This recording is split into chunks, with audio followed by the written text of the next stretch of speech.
Hello everyone and welcome to Sunup. I'm Lyndall Stout. If you're like me and your friends here at Sunup, no one is complaining about muddy pastures. The rain has certainly been a welcome sight, but it means we need to be prepared for mosquitoes and other summer pests. For some guidance, we caught up with Dr. Justin Talley, our livestock entomologist. Yeah, as we've gotten these recent rains, the things we need to consider are mosquito populations increasing. And as they increase, they're not necessarily all bad mosquitoes. We just have more activity. And the main activity we have are what we call floodwater mosquitoes, or what we call the large mosquitoes that everybody sees biting on them.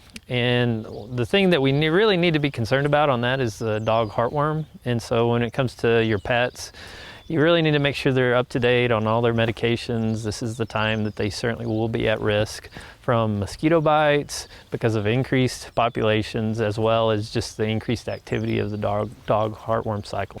You mentioned pets. Let's talk about people now and some prevention measures and things to keep in mind. Yeah, people are certainly going to start noticing increased biting activity, especially around the morning and evening times when they like to enjoy sitting outside. The main thing they need to understand is that any kind of repellent will limit activity but not prevent 100% of mosquitoes biting or feeding on them. The main things that we've seen, both through peer-reviewed science as well as just through actual demonstrations, is these diffuser devices that you can either sit on your table that you're gathering around or clip them on to yourself. These diffuser devices do kind of emit this plume of repellent. And as always, the highest quality repellent seems to be DEET still. Some individuals do not enjoy DEET, but because it has a different kind of smell to it. But at the same time, it's still our most proven repellent.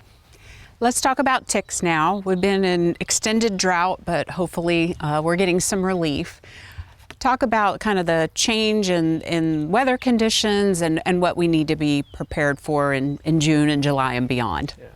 As we experience the drought, sometimes that can limit some of our tick populations, but as we have our increased humidities, increased rainfalls, and it provides a lot of resources for wildlife to be more prolific, that it provides resources for ticks to be prolific. And so when we think about tick populations, even though we're coming off of a drought, they're still going to be abundant, they're still going to be active. And even more so, even out in areas that we may not traditionally see them, certainly even like in western Oklahoma, we see a western expansion of certain type of tick species, and it's mainly due to eastern red cedar. So prevention measures for ticks, are they similar to mosquitoes? There's similar methods. DEET is still a good repellent for ticks, but it's more of a less increased awareness.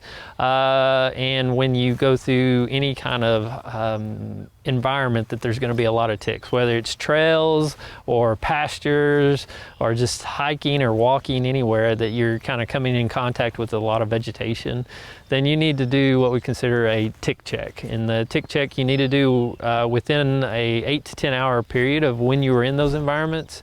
Because we know that even though the tick may become attached, that if you're removing those ticks within that time frame, it reduces the risk. It doesn't eliminate the risk, but it reduces the risk. And then how do you know something's wrong and you may need to go see your doctor after a tick bite?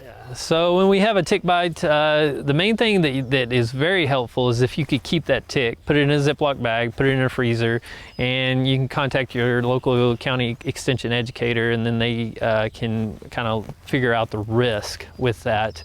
And the other thing is if you start developing any symptoms anywhere from 5 to 10 days after that tick bite, then you need to go seek a medical professional and specifically detail that, hey, this was from a tick bite, so they can have an understanding of what kind of diagnostic tests that they need to run. And they can do blood work and really kind of hone in on the types of illnesses that we might experience here in Oklahoma specifically, right? Absolutely.